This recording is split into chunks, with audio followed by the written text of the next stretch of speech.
Folks, today's Thursday, May 30th, 2019. Coming up on Roland Unfiltered, the family of the man who died in Sheriff David Clarke's jail receives an historic settlement. That punk-ass sheriff hasn't said anything. Oh, all hat, no cattle, huh?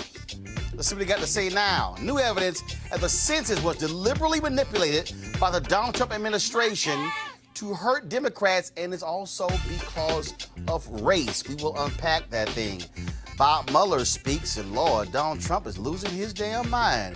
See what happens when you've been lying, obstructing justice, and all you MAGA lovers are losing their minds saying, oh, now Bob Mueller's a bad guy. But I thought y'all got cleared. Oh, it's amazing what happens when the truth comes out. And we know Donald Trump is lying. He lies all day, and so we got some new lies for him. Joining us on the show today is Jaime Harrison.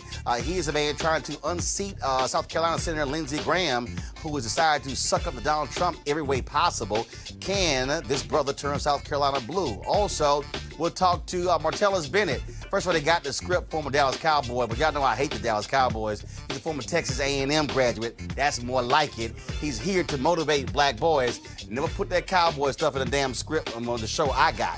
And there's more trouble for the cast and crew of The Chi. Seems that there's more to the story about what we heard so far regarding Jason Mitchell. And guess what? R. Kelly facing new charges in Chicago. We also have a preview of Ava Duvernay's drama series, When They See Us, about the Central Park Five. You know, the crew that Donald Trump said should get the death penalty. We'll break all of that down. Jam-packed show. It's time to bring the funk on Roland Unfiltered. Let's go. He's got it. Whatever the miss, he's on it. Whatever it is, he's got the scoop, the fact, the find. And when it breaks, he's right on time and it's rolling. Best believe he's knowing. Putting it down from sports to news to politics. With entertainment just for kicks, he's rolling. Yeah, it's Uncle Roro, y'all. Yeah, it's Roland Martin, yeah. Rolling with Roland now. He's funk, he's fresh, he's real, the best, you know he's Roland Martin now.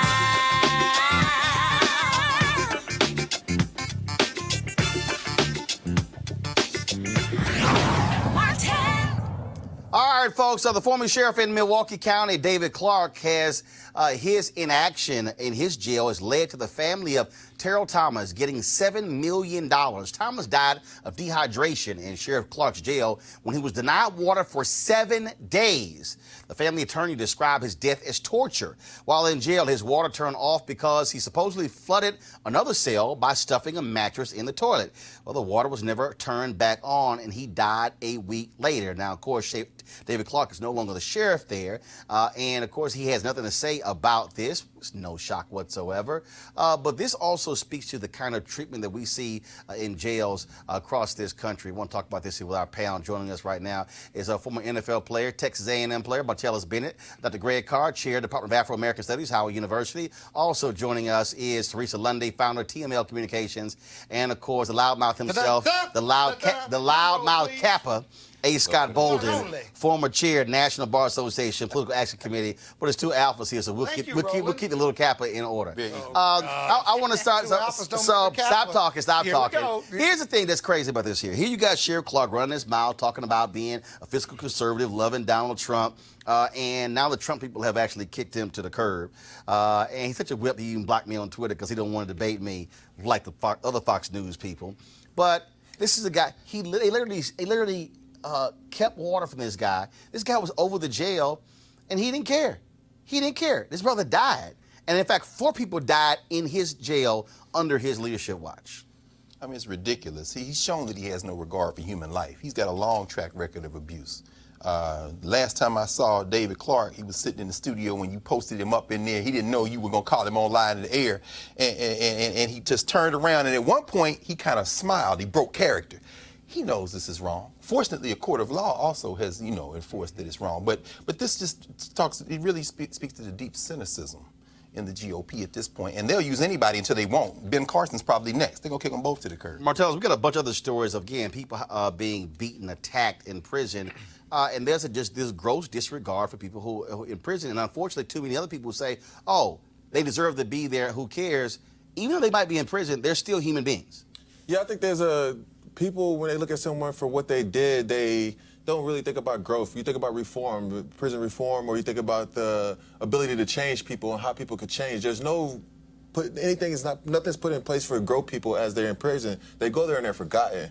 They get lost in the shuffle. There has to be something where they continue to be educated and continue to grow as people. That's the biggest thing. Like, no one should really be punished forever. They could learn and they could grow, and they should be able to show how much they have grown and how much they have learned. Well, you can't learn and grow here because he's dead. Well, you need, it's interesting you talk about growth, but the reality is the captors, the oppressors, the police, the prosecutors need room for growth too, because none of this is personal. And, as a former prosecutor from New York and criminal defense lawyer, when I would have clients who would come in and clearly look like they've been abused from head to shoulders and what have you, we would ask the pictures be taken of them in court. This happens every day in courtrooms and jails across this country. You just don't necessarily hear about it, and that needs to be reformed because I can see it, I can report it, I can put it on the record and what have you, but these prisoners, these young kids, older prisoners, you name it, that are processed through the court system, or they're at Rikers Island and come, they're not only abused in prison, but abused on the way there,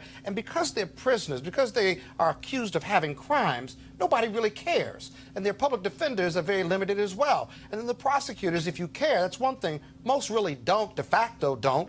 And so they're caught up in this political and criminal justice vortex that won't let them go. They get lucky if they can get out, if they have money for bail, or if they beat the charge, right? That alone should be enough for them not to go back to prison. Teresa, what you're dealing with is, again, we have a society in this case where this fake black man, David Clarke, treated inmates as if they were nothing. Sort of like Sheriff Arpaio in Arizona. It's probably who he wanted to model after. This guy's dead. This is not somebody who was injured, went to the hospital. He's dead. Right, and Sheriff Clarke treated them as they were slaves, treated them, these prisoners, these humans, these brothers, these nephews, like they were forgotten, like they were lost, like they went to sentence and then they pretty much got sentenced to death under his ruling. So when I see the GOP kind of toss him to the side and by the waistline, I'm actually glad, because I hope it's a wake-up call to every African-American that is under the GOP, especially as the administration signed a criminal justice bill, but as we can see that it's trickling down to some of those law enforcement agencies.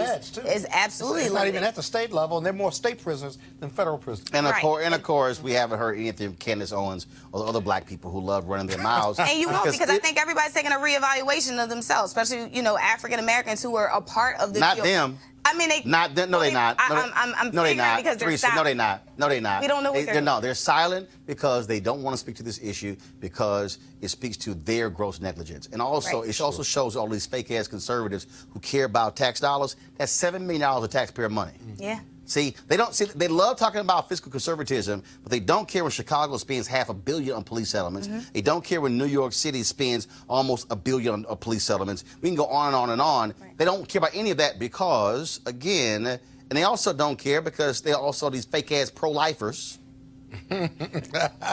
See, don't tell me you pro-life when it's a fetus, but then you not pro-life when somebody dies in a jail. And so that's why they're silent, because they have situational ethics and situational morals. That's the deal. Greg, final comment on the next story. It's interesting. There are about 1,250 majority black controlled cities in this country. I mean, run by black mayors, about 1,250 according to Pew and some other. Milwaukee is one now with a plurality of black people. What we're seeing around the city is as black people gain control of some of these municipalities, you begin to see black political power begin to. Well, this is like this? Well, this is what I'm saying. Okay, stop. First of all, this is one of the city. He was sheriff of the county. Right, but this is what I'm saying. No, it's not the same. No. What I'm saying is because you can have a black city, but then if you have other counties that are predominantly white, that's how he was able to win. That's where I was going. Because Milwaukee in the county and then the state of Wisconsin, a so-called swing state where you see this gerrymander issue, all these things we've been talking about. A guy like David Clarke is backed up by those white supremacists in Wisconsin. And so when he drops down on the ground in a place like Milwaukee or in the county, he's being suborned by people who have absolutely no regard for life. Which is why they wanted him to run for the United States Senate. Yes. But of course, it went nowhere. So that's what happens. That's right. See, you read your research, you would know those things, Scott. All right, let's talk about the new evidence regarding the census. Thomas Hofeller, the Republican Party's go-to redistricting expert, who died last year, he was the man we now now know behind the language that made it into the Justice Department's formal request that a citizenship question be added to the census. Now, let me unpack this. The evidence was found on a hard drive provided by his estranged daughter, who first shared it with the challengers in a partisan gerrymandering case in North Carolina. Documents show the Trump administration's purpose in putting the citizenship question on the upcoming census was not to help Hispanic voters under the Voting Rights Act, which they have lied about, but rather to create policy that would be a, quote, disadvantage to the Democrats and advantageous to Republicans and non-Hispanic whites. Now, this is a huge issue because the Supreme Court is going to decide this case. Trump folks have been lying. Y'all supposed to play the Trump Lives Matter stinger because they've been lying. They've been lying. Wilbur Ross lied in court, lied as to the origins of this. Lied in Congress, then these fools who have never defended the Voting Rights Act, all of a sudden, oh, we're doing this because of the Voting Rights Act. But tell us, well, here's what we have here. The Republican Party is a white party. They got a few black people. Yeah. But the reality is, all of the attacks on immigration, the attacks on voter suppression, they are trying to maintain white majorities in order to hold on to power. And this citizenship question is all about trying to hold its power for the next 10 years by keeping America white again. Yeah, a lot of, just through the history of time, everything has been to suppress the voters of color. No matter what color, black and brown people have not had to. It has not been as easy for them to vote, whether it's us fighting for the right to vote, the way they set up votes when it's during the day, where it's really just like a rich person's pastime where they could just go there and vote when they want to. Most people have jobs where they can't really get there to vote, registration. They make everything really tough, and the language is written in a way where it's not able to be digested by the normal person, normal citizen in the U.S. So they don't make it easy for people to learn what they need to go, and they not spread the information of what's actually happened to make a vote. And then the other thing is people don't really vote locally either. So everyone, there's this huge thing about voting for the presidency that everyone wants to walk about and everyone wants to chant about and ride about, but then the actual voting for the places, the things that happen in your community, like there's not a lot of information about people knowing when those things are happening, who's running in your city, those local things, local chapters, those things are going to matter even more to you and make a bigger impact right away than the grand votes of things. So I think that the whole idea of voting has been done in a way to discourage people who aren't white to vote. Teresa, they want to keep white majorities. Yeah. And they're hoping that the Supreme Court, led by 5 conservatives, including that so-called brother Clarence Thomas, not yet, and I'm saying so-called for a reason, and I'm questioning, I will question because of the positions that he takes, and they're hoping the Supreme Court will allow this citizenship question, and we know it's BS, and we also know that as a result of this, they lied. This guy wrote a memo, and they actually took the section in his own words and placed it in the Department of Justice's letter to justify this question.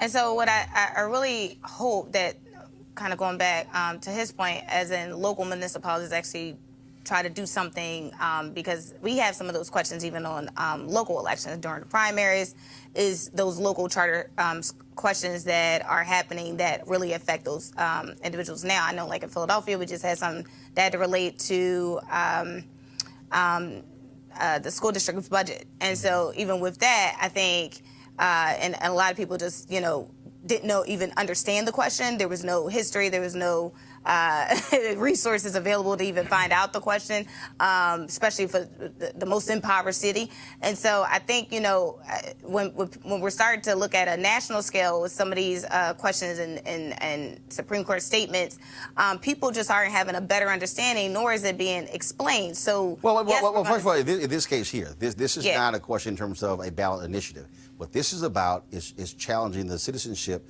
of individuals, even though the census is about counting everybody. That's right. And see what they also do, how they also pimp this game, Scott, is that they will also use prisoners, count prisoners for the purpose of the census, count prisoners for the purpose of partisan gerrymandering, but then say, oh, y'all also can't vote. And so with this particular question is about decreasing the number of Hispanics in the country, fearing that they're not going to answer the question, therefore shut the door, which means a decrease in federal resources, and it impacts the lines. Because what people don't realize is that based upon the census, if you have a population like in Texas, the last census, Texas added 4 new congressional seats because the population increased, largely because of Latinos. Well, which means that you're going to have some losses. The losses when it comes to Congress, which also means electoral college losses. Come on. Okay, see, I need y'all to follow me on this thing. See, I know some of y'all at home going, oh my God, is it electoral college? Yes. What you need to understand, population shifts causes changes in congressional representation in the House. Senate stays the same, everybody gets 2, but it causes them in the House. Well, what are the states that are likely going to lose congressional representation over the next 20 years, which means loss of electoral college votes? Right. Ohio, Right. Michigan. That's right. Pennsylvania, Wisconsin, all Midwestern states where there are lots of white people, the Rust Belt. And so for the people at home who, especially some of y'all Negroes out there who are like, oh no, we shouldn't be counting these folks, this is about protecting white interests. But everything has always been about protecting white interests. Oh no, absolutely. But, oh no, absolutely. But what this is, Getting it in print. But what this is, because in 24 years we'll be a nation majority of people of color. Exactly. What they're trying to do is slow that down. So they're saying, hold up, we know this thing is changing. We know the annual white death rate in 10 states is actually higher than the annual white birth rate. But what this is about is how do we codify this? And that's why they want the Supreme Court to rule. Exactly. But look at the browning of America. What is fascinating about this in a negative way is how the GOP and other white organizations are systematic in their effort to combat politically, business-wise, economically, socially, combat the browning of America. They, at local level, county level, federal level, everything that they're doing here, pay attention, right, is to either suppress the black vote, suppress people of color's economic ability to move ahead, gerrymandering, you name it, because they're trying to hold off on the majority of this country being people of color. Now, the real danger in that for them, and what they won't ask us about, is this, Professor. You know, their fear is rooted in, they believe that if we become the majority, I think, that we are going to treat white Americans the way they treated us. And that's what they scared us, Scott. Exactly. Because they know what they did to us. That's right. Now, watch and this. are still doing. Greg, Well, hold on, finish. But watch this now, right? If you look at our culture of people, of black people, if there's any person or group in America that should be the angriest of all, it is black America. And we're the most sympathetic. And we're the most sympathetic. Yeah, we're the most sympathetic. We want to matriculate. We want to integrate. We want our fair share, our piece of the pie. Some of y'all want to integrate. A lot of us. I would say we did two decades too early. No doubt. We didn't turn it back, brother. We didn't have the But they infrastructure. haven't paid attention. They haven't paid attention to what our culture says, which is completely different than their oppressive culture. Greg. That's right. You know, Roland, this is and this might be the most important topic we're discussing tonight. To tie a couple of things you said, Brother Bennett, together. The local level is very important. This affects local politics as well in terms of distribution. And when you said that our folks maybe don't understand, you know, we're out there trying to make a living, trying to survive, to listen to what Roland said, to you to walk through this, very important. There are 435 seats in the federal legislature, the Congress. That number doesn't increase. So for a state to 435 in the House, 100 in the Senate. Exactly. So for a state to get a congressperson, some other state has to lose them. Yep. So what they've done is with this guy, Thomas Hochbelcher, and mind you, we wouldn't have even known about this had his daughter not been on the internet looking for him and found out that he died. She didn't know he died.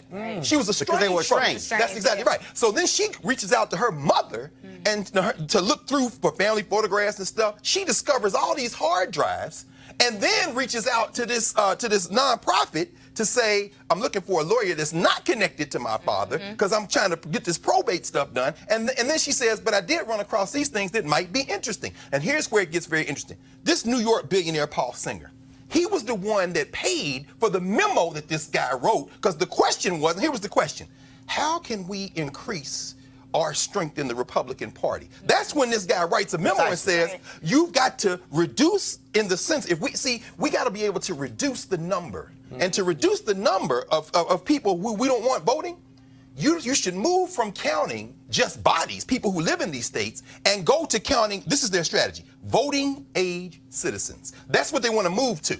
But guess what? The only document in the federal law that was even tracking any number of voting age citizens was the Civil Rights Act of 1965. Yeah. Why was that? Because they wanted to make sure that black folks were being represented in the federal legislature. So now they... Voting Rights Act. Voting Rights Act, excuse me, Voting Rights Act. So then what does Hofstadter say? We got to be able to tie this to voting age citizens, but we don't have any data. Right. The best way to get data would be to put a citizenship question on the census, and that would also serve to scare these people off from answering the census, and that would shrink it. Their real strategy, finally, this is why this lawsuit for the Supreme Court is so important. This is why John Roberts, feckless John Roberts, Justice Gorsuch McConnell, and this Brett Beer Kavanaugh, and this Tom Thomas, this is why this block is so important. When they had oral arguments a couple of weeks ago about the census question, they look like they're ready to buy this exact opposite thing of saying that it's going to help voting when in fact it wouldn't. But here's the real issue. They want to get to the point where they can count voting age citizens. Right. If they start counting voting age citizens, that means they can now move those seats to those growing majority states, but also reduce the number of non-white people who are going to participate in the process. And as Roland always says, they want to run this thing for the next 50 years. And that's why the court is so important. Which is why you have to understand the lawsuit in Ohio that went to the Supreme Court. White guy filed where they are purging people by saying if you have not voted in the last 2 elections, we will automatically remove you from the voting rolls, because the next step, Greg, is going to be not just those of voting age, but those who vote. Right. Which is why, which I told y'all what happened in Florida. One of the reasons Andrew Gillum lost, because white folks in upper Florida who are senior citizens voted at higher rates than you did black folks and brown folks in Miami-Dade County and Broward. Understand this, okay? So let me just say this before I go to my next story. This is why y'all ain't getting this on CNN. No. You're not getting this on MSNBC. You're not getting it on Fox News. That's right. Because you have to understand what Republicans are doing. They are specifically going through and saying, okay, we have to figure out legal ways to restrict voting. The guy who died, he was their top expert on gerrymandering. That's right. Oh, y'all might say, okay, gerrymandering. Yes. Remember the Wisconsin case when the Supreme Court kicked it back? There are 2 gerrymandering cases right now before the Supreme Court. One from Maryland involving Democrats in one district, but the other involving North Carolina. Exactly. You also have the Pennsylvania case in gerrymandering. If this conservative Supreme Court rules that gerrymandering is allowed, every state will create gerrymandering. That's why in some states, Democrats can win 55% of the vote. That's right. But then they don't win a majority of the seats because of gerrymandering. All of these things are linked, and all of these things go back to the highest court in the land, Supreme Court, deciding this, which is why they refused to have Merrick Garland even have a hearing, which is why I'm still upset that Obama didn't nominate a black woman to the Supreme Court, because he wanted to play fair. They don't play fair. Just had Mitch McConnell say, of course, if there's an opening next year in the presidential year, we are going to have hearings.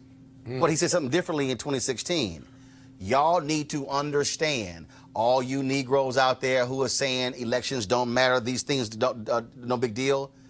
The Supreme Court and the federal judiciary is the most important thing Republicans want to control. That's right. Because that's who determines what laws are constitutional. And what are they loading up on? Unconstitutional. That's right. That's what's going on.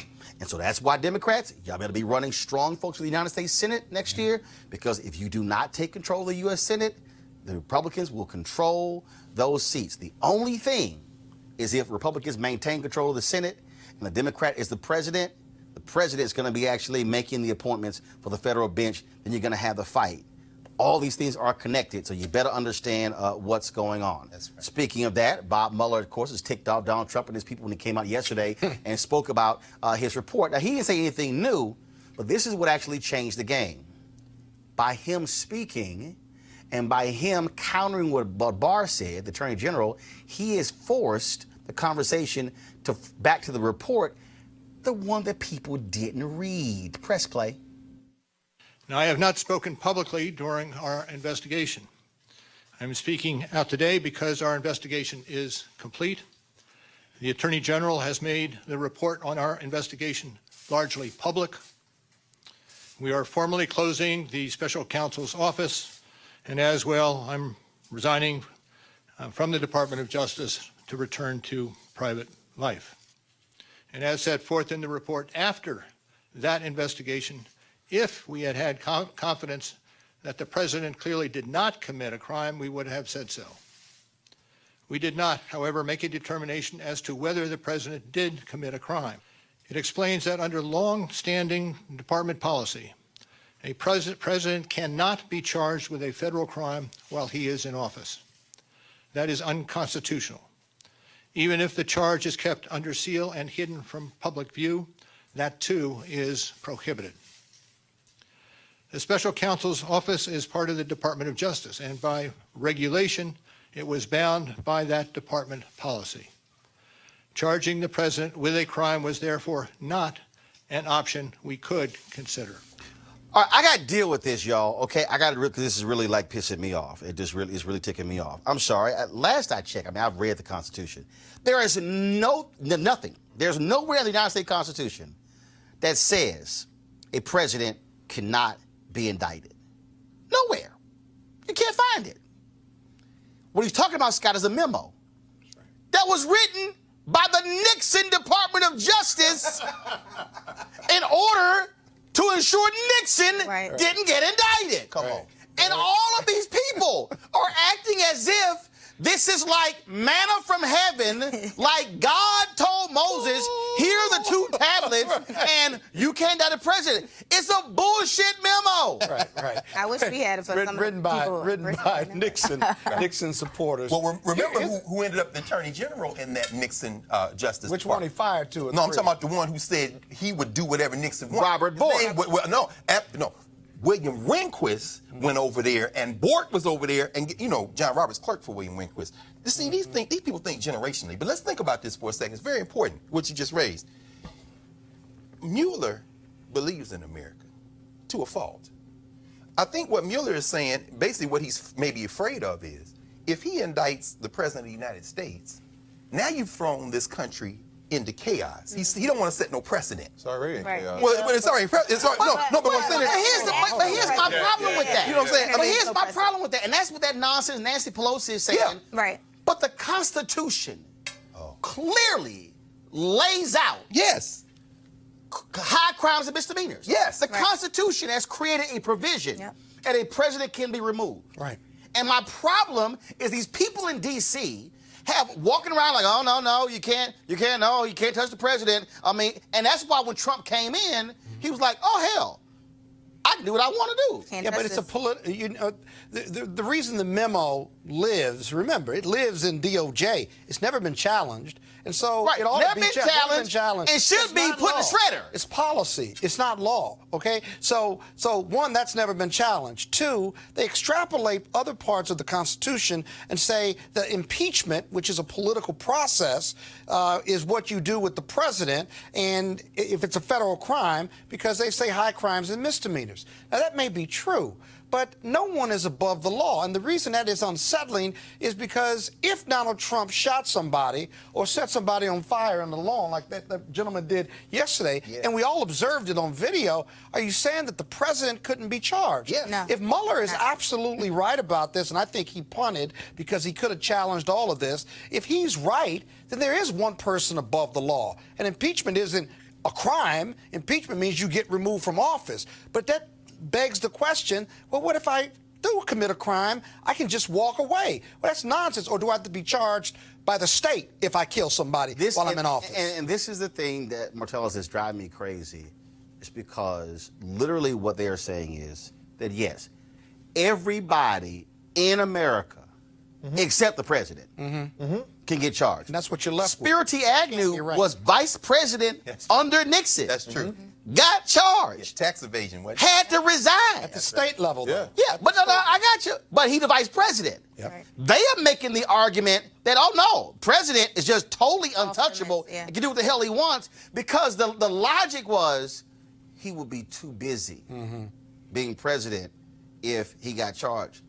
No, wrongdoing is wrongdoing.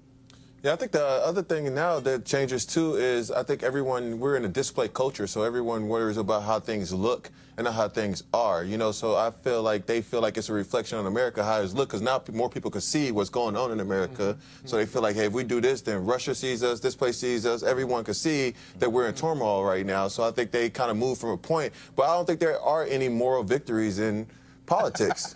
Not at all. But Pelosi's Just like a problem. moral move, Hold on, guys. to me, yeah, Pelosi's it's like- problem. Yeah, It that's may be a Mueller. political Yeah, process, yeah, he has but morals. she is Right. politicizing whether to move for impeachment or not because she knows that he won't be impeached in the Senate.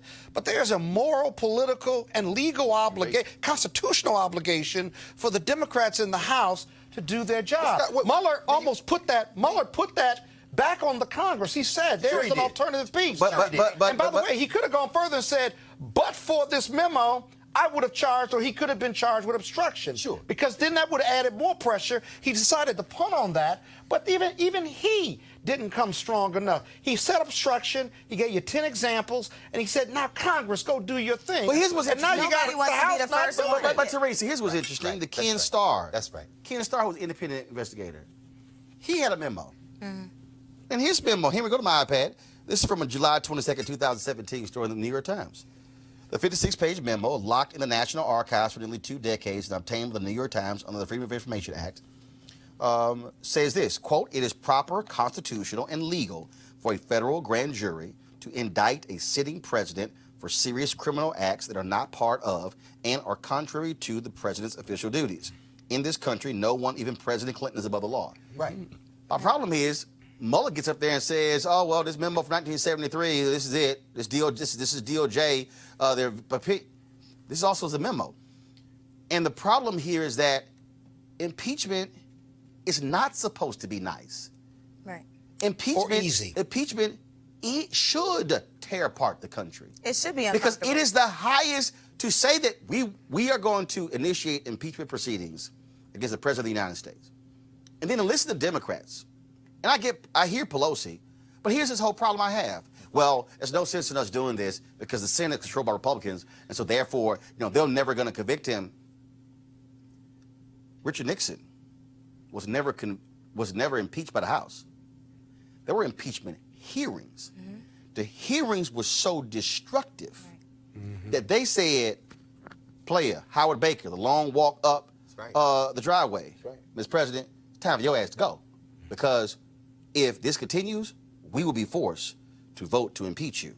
Nixon resigned before there was even a vote. Right. I hear Pelosi's point, but I'm like, what are you talking about? So what? The hearings allows the public to actually listen to what's in the report. We deserve and that. listen to witnesses. Ideally. And what happened? Yeah. It was in the low 30s approval ratings, the numbers to impeach Nixon.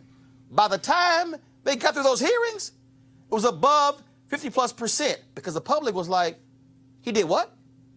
And he did what? And he did what? Oh yeah, he got to go. And that's why, and so, and again, so to listen to them, because what the Democrats are trying to do is, if we could just wait for the election.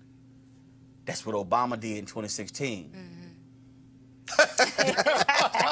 And didn't release the report on Russia. And I think, I think everybody's waiting for the process.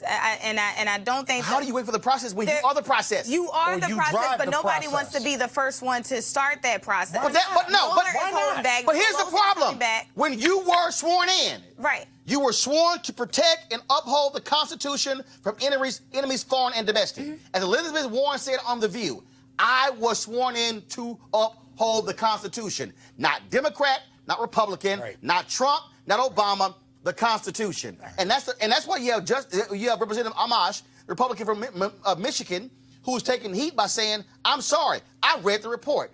This man committed obstruction of justice. And so that's what they're fearful of. If more individuals are more elected, because I doubt that most of the city Hell no, they haven't read it. Hasn't read. They barely read the 4-page memo. So if more people start to read it, if it goes more out into the, I mean, it is out there. I'm actually on page 300. So if more of it's out there, and I think the process of the hearings actually start to take place, then yes, the proceedings will happen. And they're mad, Martellus, because by him coming out, basically saying, y'all ain't read my damn report, I'm trying to tell you to read it, he is now forcing another conversation because Barr tried to play everybody. Right. Yeah. Barr tried to shade Come it. Now, you can't shade it when Mueller says, if we were convinced that he did not commit a crime, we would have said so. That's him saying his ass committed a crime. Go. Yeah, I think that the whole thing is that in a democracy, the people deserve to have the information to make the decisions that need to be made. So right now, it's a deprivation of information, which if we don't have information and people aren't reading these things, they should be able to sit and listen to the conversation happening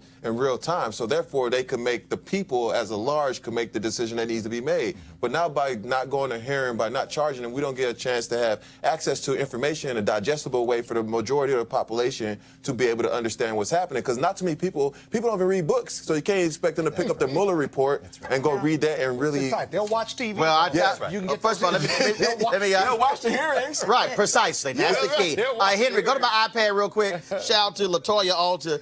She contributed $1.99. Hey, the iPad. She contributed $1.99 to the show. She said, "This is impeachment dollars." She got 2 on it.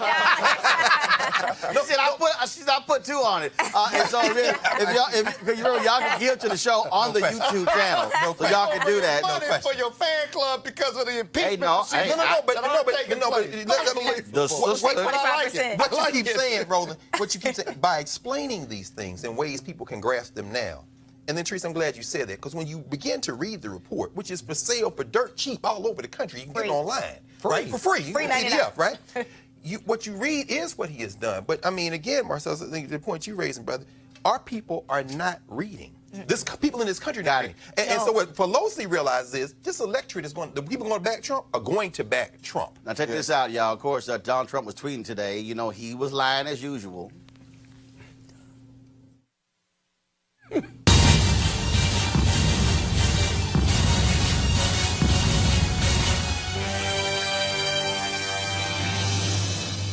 He kept denying Russia helped him, but then guess what? His little sticky fat fingers all of a sudden said what the truth was. This is what he tweeted this morning. Russia, Russia, Russia. That's all you heard at the beginning of this witch hunt hoax, and now Russia has disappeared because I had nothing to do with Russia helping me get elected. Ah! It was a crime that didn't exist, so now the Dems and their partner, the fake news media, blah, blah, blah. But then he tried to backtrack, y'all, so then he tried to send this tweet out. Actually, no. He, first of all, deleted the tweet, tried to send another one, then he realized, well, damn, that really didn't do the trick. So then he decided to hop in front of the cameras. Watch this. No, Russia did not help me get elected. You know who got me elected? You know who got me elected? I got me elected. Russia didn't help me at all. Russia, if anything, I think helped the other side. What you ought to ask is this. Do you think the media helped Hillary Clinton get elected? She didn't make it. But you take a look at collusion between Hillary Clinton and the media. You take a look at collusion between Hillary Clinton and Russia. She had more to do in the campaign with Russia than I did. I had nothing to do. And by the way, that's one other thing. If you look, this was all about Russia, Russia, Russia. They don't talk about Russia anymore because it turned out to be a hoax. It was all a hoax. But your little fat finger says something different. Sure. Bottom line is, you're lying. You're lying. Mueller yesterday said a foreign country did in fact interfere with our election. We know for a fact that Russian hackers access the voting records of 2 counties in Florida. For some reason, they won't tell us what those counties are. We know for a fact that he and his cohorts, his campaign, they were trying to meet to get dirt on Hillary Clinton. You are a liar. You're an orange liar, but you're a liar.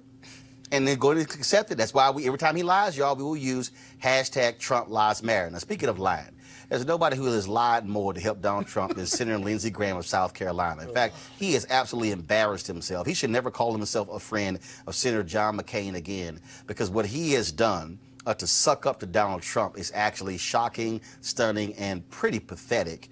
And the person who says it's time for him to go is Jaime Harrison. Jaime, a top official in the Democratic National Committee.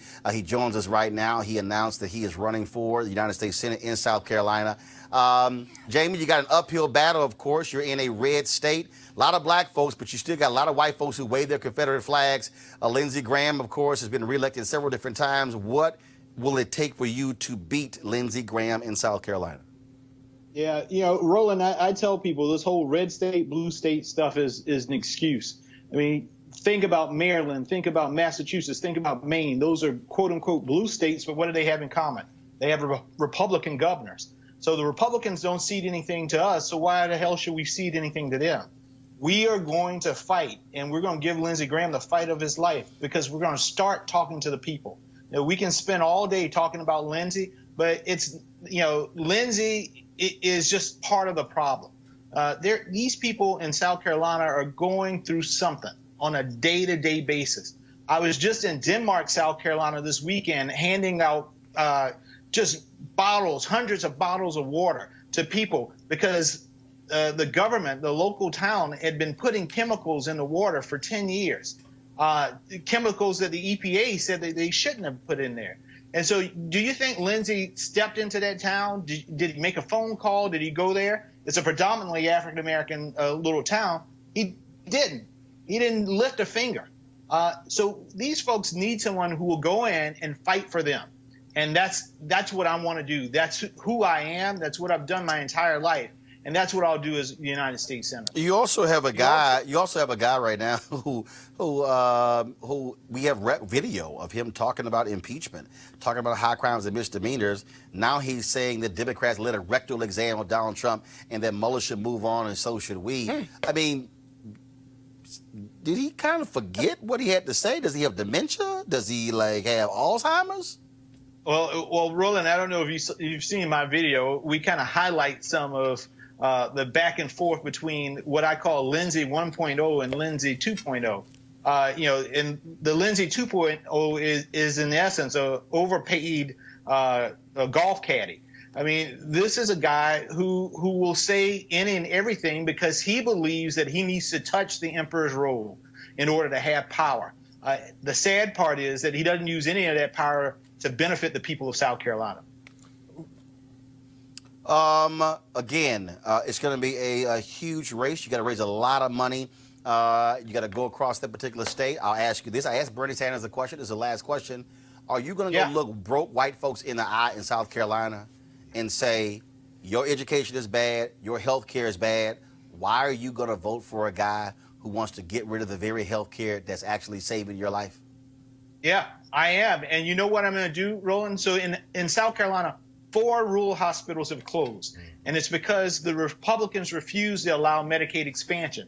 Lindsey Graham has his healthcare bill, Graham Cassidy, that he made up in the barbershop with Rick Santorum somewhere in Washington, D.C. But what this means in these communities is that if you have complications with diabetes, you have a stroke, or you have a heart attack, doesn't matter if you're black, white, Latino, doesn't matter if you voted for Donald Trump or you voted for Hillary Clinton. It's a matter of life and death. And so in the cause of it is the Republicans who refuse to allow this healthcare to happen in these communities. I'm going to fight tooth and nail, and I'm going to educate the people of South Carolina, because that has not happened here in well over a decade, about what these guys are doing on a day-to-day basis to take their taxpayer dollars and give it to other states. All right, folks. Jaime Harrison, good luck. We appreciate it, and look forward to having you back. I appreciate you. All right, thanks so much. Thank you, man.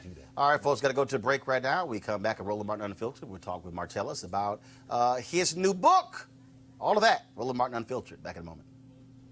You want to check out Roland Martin Unfiltered?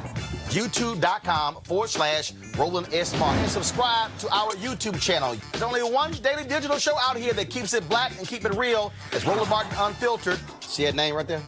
Roland Martin Unfiltered. Like, share, subscribe to our YouTube channel. That's youtube.com/Roland S. Martin. And don't forget to turn on your notifications so when we go live, you'll know it. Hey guys, they're back. MarijuanaStock.org has another great investment opportunity. If you were lucky enough to invest in their last crowdfunding campaign, you know they raised a lot of money in just a few months investing in legal marijuana farms. Those additional investors now own shares of a publicly traded company. They're on fire. Now, of course, many of you missed it the first time. Now you have a second shot. They have a new investment opportunity that is as good or, if not better, than the last time. I'm talking about industrial hemp CBD. For those who don't know, the hemp plant is the cousin to marijuana with a much higher concentration of CBD, which means hemp CBD gives you all of the medical benefits of marijuana without getting you high. Now, until recently, hemp farming was practically illegal in the United States and heavily regulated by the DEA. However, the 2018 Farm Bill recently passed in Congress, making it legal to grow hemp CBD in the U.S. and creating one of the largest commodities worldwide. They need land to grow all of the plants. This makes for an incredible investment opportunity, and that's where our good friends at 420 Real Estate come in. Their business model is simple. They buy land that supports hemp CBD grow operations and lease it to licensed hemp-paying tenants. Now, that's right. They are hemp CBD landlords, and you can get in on the action. You can invest in this crowdfunding campaign for as little as $200 up to $10,000. Like I said, you don't want to miss out. You should certainly join the folks who are investing. You can go to marijuanastock.org, marijuanastock.org, to get in the game, and you should do it now. All right, folks, let's talk about a book written by Martellus Bennett, who's on our panel here. It's a letter of encouragement to all the brown-skinned boys around the world who feel like sports are all that they have. He believes that the things that make these boys great on whatever playing surface they choose will make them great in life. And so let's talk about his book right now with Martellus. So first of all, where did the book idea come from? Well, I originally wrote this poem watching the Alton Sterling incident. I didn't really, usually when I get lost for words, I usually turn to my art. Like whether it's painting, I paint those moments, or I kind of paint the way I feel to translate, to communicate with the world what I'm going through. So I wrote this poem originally then because when I see Alton Sterling, I saw myself. Saw my brother, that could be any of us, and I think that's a big thing about this world. For us, when we see things happening to black people, we realize that could be any one of us and anyone that we know. When the rest of the world sees that, they be like, oh, that's not you, you don't live there, or that couldn't be you in those situations. So that's when that's why I wrote the original poem. And it went, a lot of people loved it, and I put it online, and people were reading it to their kids. And I'm an experienced guy. I write children's book because I like to create moments for families to come together, because as a children's book, you just don't hand it to your little kid and be like, hey, go read this and come back and give me a book report. You sit down and you read it to them, bedtime stories or whenever you want to read. So I like to create those moments. But mainly, like in my company, I focus on creating escapism for black kids, because I think escapism is one of the things that we miss out on the most, because when you get to visit other worlds, fictitious world that were built, you come back a little changed and realize your world doesn't have to be the way that it is. And we don't really get to experience escapism. We don't get Star Wars. We don't get Hogwarts. We don't get all these other places that exist in the world. So that's how I come out make these things. But Dear Black Boy, to make a Dear Black Boy, I believe that like the children are the landscapers of our tomorrow. Yes, sir. So for me, I try to pave the way. I want the world. I want to shape the world, what the world's going to be like that my daughter's going to live in the future. So a lot of the times when I'm working with kids and kids who look like me, look like her dad, and things like that, so that I could see the change happening as I go. So I felt like as a black man, people probably ask you, what sport do you play when they meet you? They don't really ask you what you're interested in and what you're doing or who you are. Which pisses me off. How many professional athletes do they ask? So what else are you into? Are you into painting and writing? When last time somebody asked you about your painting, brother, your art? No one ever asked me about those things, like really, because I never saw myself as an athlete. I saw myself as a creative who had athletic ability. Critical. Right? So I get mad when someone refers to me as a former NFL player, because I've done stuff for Disney. I've been on Forbes 30 Under 30. I've been Adweek's top 100 creators in the world. I've did TED Talks. There's so many other things that I'm a former of that you could mention that has nothing to do with the sport. And I feel like they value the black boy as an athlete in the world, so the black boy starts to see value in themselves by the way they perform on the field. But what I try to get them to understand is that currency of athleticism is only valuable on the court, on a field. But once that game is over, being able to jump high does not matter in the tech industry. Right. Being able to run fast does not matter in the hospital. Well, it does kind of matter in the hospital because you can run to patients faster. But like, you got to be able to do something once you get there. Yeah, so for me, like that value in the world, the world is more beautiful when the black boy dreams. And the black boy deserves the space to dream the dreams that they want to dream. No longer should we have to feel like they have to roll them a ball and say good luck. right? Everything is on the table. Everything is an option. Every opportunity exists for you. And it's hard because you don't see yourself represented in these different fields. Like we talk about politics. No black kid think they could run in all these things. Like we tried to break in. Like there's so many firsts happening for black people, and we've been in this just as long as everyone else. Your first in 2019. Yes. Does it? So I'll throw this out. Okay. So how long has the book been out? This book has been out since I released it March 27th. March 27th. I think. No, that's when I retired. How many? but when you retire, you talked about the company that you wanted to create and things that you're doing. How many mainstream TV networks have you been on? I've been on a lot. Yeah. Have you been on MSNBC? I was on there with is that where Al Sharpton is on? Yeah. Yeah, I was on there the other day. CNN? Yeah, I was on Fox there News? with Don. With Don. Yeah. See, He ain't know nobody's not black yet. ABC, NBC, CBS. The reason I'm saying that is because you're absolutely right in terms of how the narrative that is shaped. So the reason I say it and it really does piss me off when people see me wearing Texas A&M stuff. Yeah. And they go, did you play ball? Yeah. And then I'm like, no. Then the second question is, are you a coach? Yeah. Then the third question is, are you a fan? Yeah. I'm like, when you gonna get to the graduate part? Right, exactly. And it really does piss me off because, and what other people will say, man, why you get all upset? I'm like, because what you're doing is you're saying that the only way you could have gone to a Texas A&M is if you played football. The broader point, which I think the point that you're making, is that this world has to see us as more than just mandingos. Yes, gladiators, entertainers. I feel like when you look at a black boy, you should see a dreamer, you should see a writer, you should see a scientist, you should see every possible thing in the world. So when you see a black boy, you shouldn't assume that they play sports. You should be like, hey, what are you guys interested in? Right what do you like? Okay, but in all fairness, let me just conceptually push back, right? Okay. You're an incredible athlete, your brother is. They see you on TV. You chose to play football. You chose to Folks who play don't know his brother's Michael Bennett. Absolutely, also Michael Texas Bennett. A&M graduate. Right. And plays now. So you were a willing prisoner of that athletic and NFL culture, and yet you do other things. I was not a prisoner. Hold on. Aren't you asking the public to be more difficult and to go deeper into you when all they know, just from a big picture standpoint and PR standpoint, is you as a football player? No, I am not, because I was never I am not a football player. I play football. That's not who I am. That's one thing I did. What's the difference? That's something I did.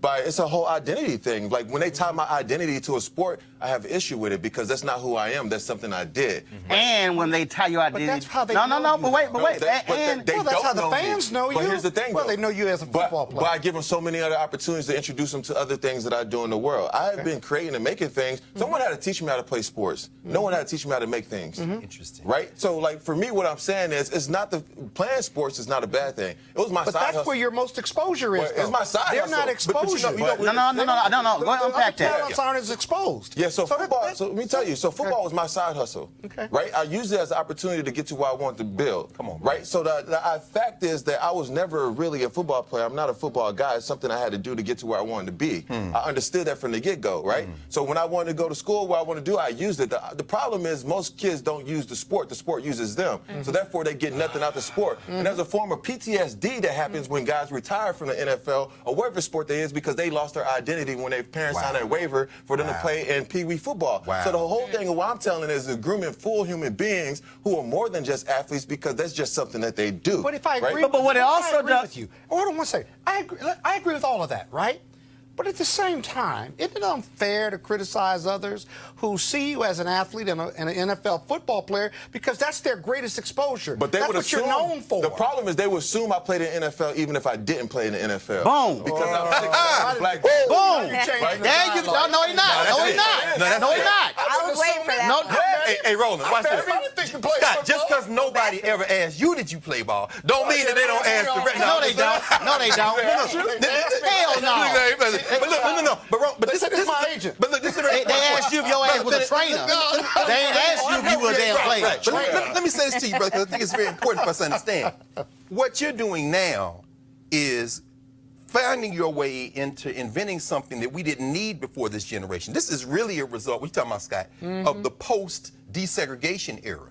Because if you think about, let's go back even to Paul Robeson, or before that to Major Taylor and these cats. If you were an athlete in our community, you were in black institutions, which means you were also good in athletics, but you were also good in academics. And a lot of these cats went out and built companies and became lawyers and doctors. Right. After the 60s, where you see desegregation, when they began to cherry pick black athletes and put them in these white schools, the thing got inverted. So this generation now, you have much more in common with a Bill Russell or a Paul Robeson, or an Althea Gibson, who was like that than you do. But what happened is now. I can agree. No. Wait a minute. You had to invent I this. agree with this, brother. Wait a minute. Martellus, go ahead. Martellus, go ahead. Yeah, so what I'm saying is, like, there's, like, the thing is, like, when you limit a black boy to just thinking that sports is the only escape, right? There's so many kids who became doctors and lawyers this weekend that never got put on a pedestal, right? But the NFL, you see the draft, you see these kids. So you see people that you can relate to that make you believe like that's the thing that you could do. But once you don't see the doctors, you don't see the film directors, you don't see that stuff. But those people exist. That's right. But they have to be. Here's why. No, here's why. No, here's why, Scott. Here's why. Stop yelling. No, here's why. Because you're not listening. Here's why. I can't here's why. yelling. Here's why. Because when they do that, the problem is, to your point, when they see the person who is 6'7" who didn't play ball, they have now associated 6'7" and 250, 260, 270, 230 African-American with male. oh, you play ball. Right. What you're saying is, no, y'all gonna look at me for me. Ask me what you do, which is the point I am making. So I don't want to hear somebody say, oh, Roland, you're built like a running back. I didn't play goddamn football. Never played football. So don't tell me I'm built like somebody when I'm not. Roland was a dude who, when Yates High School won a state championship, my ass was in the press box videotaping the game because I was at the Magnet School of Communications. Right. I wasn't there to play ball. And if we don't push back on that, that means that when teachers see a boy who is 6 foot tall in the 8th grade, they're going to say, why don't you play ball? Why don't you play ball? Yeah. Unlike we had a brother who played football at Texas A&M who was not playing on an athletic scholarship. He was there on an academic scholarship because he was there to be an architect. And the coaches used to get pissed because, why you late? Because of the architecture project. But that's the issue, too, because now when black boys go to colleges, they go to these major universities, they push and discourage you to take on majors that take you away from the game. That's right. This has come to a problem of not bringing a whole human being. Like they say, what they usually do is say, they'll say school first, football second. No question. You see what I did right there? School first, football second. Hold on. Put the camera on Martellus. Put the camera. School first, football second. That's what they do. That's how they tell you. They show it to you. The whole idea is that when guys go to school, every black kid thinks that they're going to make it to the NFL. They're not. There's only 1,500 guys in the NFL. Come on, brother. 1,500. There's 100,000 people. In the history, the number is even skewed. Right, no, but the point is, only every year. Right. I mean, every year. Like, exactly it. Right. And what I have been trying to do, so you take as a brother right now. Folks ain't ever even heard of this brother. You heard of, who's the NBA commissioner? Al Silver. Adam Silver. Adam Silver, yeah. Oh, you talking about the young cat that's going to Australia? Who's the number 2? Oh, wow. Oh, it's a brother. Oh, my goodness. Yeah. Okay, you really gonna get your stuff revoked. Hold on. No, he a Kappa. He is, you're right. You don't even know. I see his face. You don't even know. You don't see his face. I do see his face. You don't even see his face. That's what they do. You don't even see his face. So here's my name. His name is Mark Tatum. That's it. Yeah, Mark Tatum. Of course that's it. I'm telling you that's who it is. So here's the point that I keep making. Here's the point that I keep making. Wow.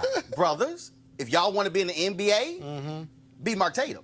Oh, no question. That's a possibility. The whole thing is... But Teresa, if I never see a Mark Tatum, and I only see LeBron, and I only see Steph, well, then I want to be LeBron and Steph. Versus Mark Tatum going to be there for about 30 years, and he going to make a hell of a whole lot of money. And maybe and he ain't bounced one basketball. I think always it's the quick fix that they teach young boys. Like my nephew's 13 now, and and he's quite tall to be in 7th grade. So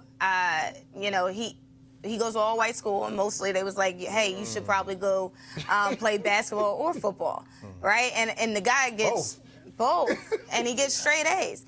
And I said, but then I remember one time he pulled out his phone in class and it was just, oh, let's just sound the alarm. You know, we might have a problem here. So which is it? So now he might have a behavior problem because, you know. Here's the thing. When I came out of high school, I was the #1 basketball player and the #1 football player in Texas. I was in the NBA draft in high school. I was an honor roll student. I was one of the smartest kids in the school. The thing is, what happens is when you have a kid lean on that sports, there has to be this intersection where it's okay to be intellectual and athletic. Right. But now when you athletic, they push you away from being intellectual and try to groom you to be the athlete because it's the #1 way that we think of escaping. And that's right. And then they cut off any information about the ones that do what you do, which is a maroon. You run out and do this other thing. 2 quick examples. I had a lot of these young people at Ohio State when I was teaching out there as a graduate student. Robert Smith went to medical school. Right. You can't believe how the Ohio State football, they went ballistic. This guy is a baby. What are you doing? Went nuts. And retired early. That's right. From the Minnesota Vikings, and they were mad as hell. Mad as hell. And he said, I like my brain. That's exactly right. That's what it come down to. But at a young age, you don't really worry about your brain. No, right? I'm gonna get paid millions of dollars. The money. When you start having a family and you have other people to care about, then you be like, oh shit, you know, maybe I should be. My wife and my daughter deserves a functional husband, right? Like in the long term of things. Well, let me ask you last question. How you influence the others around you? Because the other example I was going to give is the sister. Hold on. Oh, Scott, you want a question now, but you the one telling me you got to leave at 7 o'clock. Well, 7:03. I'm trying to help you out. Now you want to ask the question. The only example I was going to give. Okay, hold on. Greg, wait. Greg dominated. It's my turn. He sits right next to him. The only example I want to give. Greg, go. It's my turn. Claudrina Harold, who's the chair of history at the University of Virginia right now. She was an All-Atlantic 10 basketball player at Temple University. She's one of my students when I was there. She influenced the other young women on that ball team to take academics seriously. She got a PhD, she's teaching at Virginia. What has been your experience in the locker rooms with these other brothers who look at you and say, yo, man, maybe I need to, you got something for me to read? Or, I mean, do you see this? Like a David West in the NBA. Oh, David West, for sure. My man, David West. Here's the thing is, the one thing I learned about the NFL and players who come into the league is a gap of information, right? They come into a league and they don't study, they don't pick up books, so when they go back into the real world, they have the level of education has grown so far and they left behind on what they knew in 2010, they retired in 2016, then it's like all there. So like I hand a guy a book, they won't read it. They don't they have no thirst. They never had a thirst for knowledge. Right. No, very few of them are actually by design. So let me ask you this. They don't want smart. They don't want intelligent people. They want intelligent football players. So when they say a guy's smart, they're talking about his football IQ, not his intellectual IQ. Which is why Rosen, when he was in Arizona, one of the criticisms, even though he's white, it was like, he's too smart. Right. That's what knocked on me throughout the NFL. Really? I was a smart guy, and I was too smart. I had a coach tell me before a team meeting, come in and say, like, hey, Martellus, I'm gonna make some mistakes today. Can you hold your questions or anything? Oh no! Wait a minute. He didn't want you to shame him in the meeting because it's not shame. It's about getting the right information. No question. Right? Because if y'all lose, it's gonna be.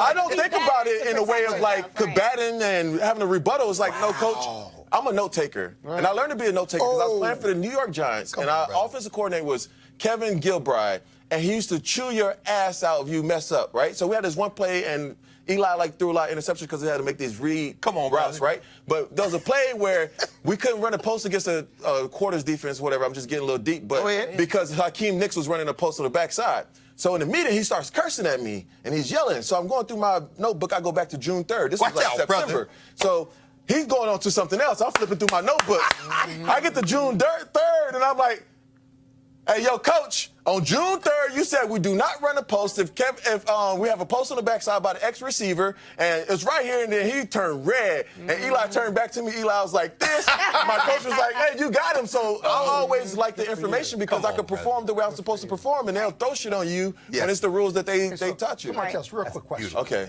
How do we close the enlightenment gap? You're clearly enlightened. I can name a handful of athletes, whether I've represented them before or not, that clearly are enlightened, multifaceted, multi-talented, bright, capable, beyond football IQ. How do we close that enlightenment gap across the board with all athletes, African-American athletes? Yeah, I think in your opinion? I think it's about giving them the space to be who they want to become. right? A lot of these guys are pushed into this direction, and they never really get to explore the world. So when you don't get to explore, you cannot discover, right? So a lot of these guys never discover things that they're interested in outside of the sport because they was never encouraged to explore things. So once you get to the NFL, this is all you ever wanted as a kid. Why would I explore any other avenue that could possibly, this is supposed to last forever, but then realize that the average career is 3.5 years. If you're lucky. I played for a decade, right? And I ain't planning on playing for a decade. I almost retired after my 3rd year. But they could study other stuff while they're in the NFL. But they should. That's the thing. It comes back to time. But why would I study when I never studied? I never created the habits of learning or gaining information or seeking information when information is always given to me, or I got a pass to be able to play at a high level. And then we also have to own up to the reality that when you also have family, who is also, what happened to me in L.A., happened in L.A., and a sister at KJ LH, she said, had a photo of her son on the wall. And she said, that's my first rounder right there. I said, what? I said, what did you just say? That's my first rounder. I said, no, that ain't your first rounder. Why aren't you raising him to be the owner of the team? Yes. Yeah. And she had never, she said, oh my God. I said, why are you limiting what your son can do? You are seeing him as a first-round draft pick. With my nephew Chris, when we took him to the Texans game, after the game, we're there with the players and other family members. And so Bum Phillips, not Bum Phillips, his son, Wade Phillips. Yeah, I play with Wade. But Wade comes out. Oh, yeah. Wade comes out and he says, Chris, how you doing? What position you want to play? I said, oh, no, I'm sorry, Wade. Here we go. No. Chris is being raised to be an owner. And Wade was probably like, that's great. Wade was like, wow. But I needed him to understand. Right. No, we ain't talking about linebacker, running back. And no disrespect to that, but I needed Wade to understand. Yeah.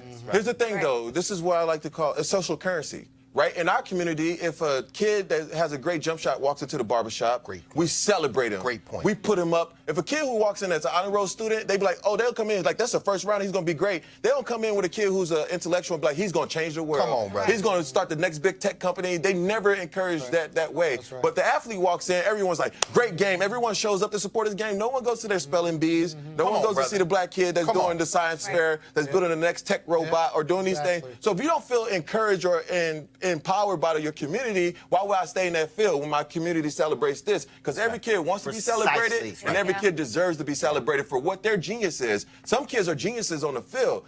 More kids are geniuses off the field. That's right. And they should feel like it's okay, and they should feel encouraged to dream the dreams that they dream. And it doesn't have to be, you don't have to play sports to feel like you're black. Which was why it was very interesting. It was very interesting when I graduated from Jack Yates. And to your point, we had a number of players who went on state championship football team, guys who ran track, and they had medals, UIL medals. Yeah. But with graduation, I was in School of Communications. Yes, sir. I had 10 medals. Tops in television, tops in radio, tops in every single field. Was voted the best student whole School of Communications. They gave medals for that. Oh, yes, we did. That's important. So that educators can do that. When that was graduation, the athletes had their medals. Right. Walked my ass across stage with my medals. And my deal was my jacket. We had Letterman's jackets. Academic achievement. For School of Communications. See, that's critical. Mine says R. Martin, Mr. TV. Mr. T. That's fire. The deal. Mr. TV. Because the other students, I shot everything. They'd be like, here come Mr. TV. Yeah. Then that's why we go now back to reunion. They're like, damn, he did exactly what he was doing. But the key is, the cats who play ball, to your point, they're retired. I'm still doing what I was there. Because it's forever. Because your mind is, your athletic ability is going to lose it. You're going to lose your athletic ability. And every ball is going to go flat.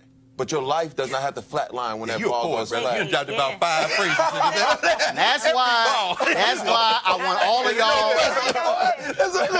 That's dropped about 5 jewels. That's why I want all of y'all to get his book, Dear Black Boy. Where can they get it? Oh, they can get it on Amazon. Actually, I'm the publisher and the printer. Come on. I pick out the paper. No, but where can they get it when you get all of the money, not Amazon? You can get it on the imaginationagency.com. Okay, so give it again. TheImaginationAgency.com. TheImaginationAgency.com. We'll tweet that out as well. Dear Black Boy, all of y'all should get your copy. We got to go, but I got to squeeze this one in because Martellus has never likely seen this segment. But we always have fun with this one. We done found another crazy-ass white person. No charcoal grills are allowed. I'm white. I got you, huh? Illegally selling water without a permit On my property. Whoa! Hey! You don't live here. I'm uncomfortable. All right, y'all. So a Starkville, Mississippi couple was enjoying a holiday barbecue over the weekend when a crazy-ass white woman pulls a gun on them. Here's the video. This lady literally just pulled a gun because we out here and didn't have reservations for a lake that we didn't even know we had to have reservation for. We didn't know. The only thing you had to do was tell us. We didn't know, man. We didn't know. The only thing you had to do was tell us to leave. We would have left. You did not have to pull a gun. Well, I'm just telling you, you need to leave. We're leaving. Because it's under private ownership. Well, that's all you had to say. That's all you had to say. Y'all just can't be out here. Well, that's fine. ALA will not let you. They the ones that have it. That's fine. All right, y'all. Her name is Ruby Howell, and she told the couple that they needed reservations to be at the park. Apparently, the company she works for, Campgrounds of America, they don't quite agree. Guess what? Her punk ass got fired. I keep telling y'all, keep recording white people doing this. Right. And what we should then do is go apply for her job. I'm telling you. Hopefully get the same rate. If the white people keep getting fired. We should just make a documentary. We should make a documentary about crazy ass white people doing crazy ass shit. Dude, this is turned into damn near a daily segment. It's so ridiculous that it doesn't even make sense. I think what happens is change happens when you. This is one thing I call this a Trump effect, right? When you have someone who has such a big stage and they promote racism, it makes the other racism feel like it's okay because now they feel like their views are supported by someone in the highest position. People walking around with guns because someone's at a park, Right. Right. Oh, you're at the parkway? First of all, I'm not even on your grass. I'm out here. I'm like, what is this? Like, they feel like they own everything. Yep. Right? You do not own everything. You do not own the space. You do not own us. Like, the whole thing with, like, even like women, you don't own women. You don't, all the shit just crazy. It's just. Privilege. This is real simple. Right. If more y'all white people keep doing crazy stuff, We get y'all jobs. we gonna keep rolling the video, and if y'all keep getting fired, y'all could help end the black unemployment rate. So I encourage y'all to still keep acting a fool, and we're gonna keep showing y'all crazy-ass white people right here on Roland Martin Unfiltered. Hey, I gotta go. Don't forget to support our Bring the Funk fan club. Every dollar you give goes to make this show possible. We are independent. Nobody owns us, not corporate. We can talk about what we want to talk about as long as we want to talk about it. We talk about black folk stuff. We're unapologetic when it comes to being black. You ain't gonna see Don Lemon wearing an African outfit on CNN. No, not gonna happen. Oh, some of y'all might. Oh, just in case for some of y'all out there who want to be a hater, and some of y'all probably saying, well, you didn't wear one when you on CNN. Check your ass. Go see what happened when the Detroit NAACP had their Freedom Fund banquet and Reverend Jeremiah Wright spoke there in 2008. Go see who was on with Soledad and what was I wearing? The same African outfit, the white and gold was on the cover of my book, Listening to the Spirit Within. I'm just saying, don't try it because I got receipts. Go to RolandMartinUnfiltered.com and join our Bring the Funk fan club. Don't forget, all of you people, fan club members, you can get discount to books on my site, RolandSMartin.com. Of course, several different books. You already have the promo code. If you're okay, all y'all who use the Cash App, y'all didn't put your emails on the Cash App. That's why you have the promo code. Email me. We'll send y'all the promo code after we verify y'all paid. All right, we got to go. Y'all have an absolutely great day. I'll see you tomorrow. Holla!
You want to check out Roland Martin Unfiltered? YouTube.com/Roland S. Martin. And subscribe to our YouTube channel. There's only one daily digital show out here that keeps it black and keep it real. It's Roland Martin Unfiltered. See that name right there? Roland Martin Unfiltered. Like, share, and subscribe to our YouTube channel. That's YouTube.com/Roland S. Martin. And don't forget to turn on your notifications so when we go live, you'll know it. Hey fam, want to check out Roland Martin Unfiltered? The blackest show on all of digital, cable, and broadcast. Check out our audio podcast. There's only one daily digital show out here that keeps it black and keep it real. It's Roland Martin Unfiltered. Press play. You want to support Roland Martin Unfiltered? Be sure to join our Bring the Funk fan club. Every dollar that you give to us supports our daily digital show. There's only one daily digital show out here that keeps it black and keep it real. It's Roland Martin Unfiltered. Support the Roland Martin Unfiltered daily digital show by going to RolandMartinUnfiltered.com. Our goal is to get 20,000 of our fans contributing $50 each for the whole year. You can make this possible. RolandMartinUnfiltered.com.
Hey fam, want to check out Roland Martin Unfiltered? The blackest show on all of digital, cable, and broadcast. Check out our audio podcast. There's only one daily digital show out here that keeps it black and keep it real. It's Roland Martin Unfiltered. Press play. You want to support Roland Martin Unfiltered? Be sure to join our Bring the Funk fan club. Every dollar that you give to us supports our daily digital show. There's only one daily digital show out here that keeps it black and keep it real. It's Roland Martin Unfiltered. Support the Roland Martin Unfiltered daily digital show by going to RolandMartinUnfiltered.com. Our goal is to get 20,000 of our fans contributing $50 each for the whole year. You can make this possible. RolandMartinUnfiltered.com.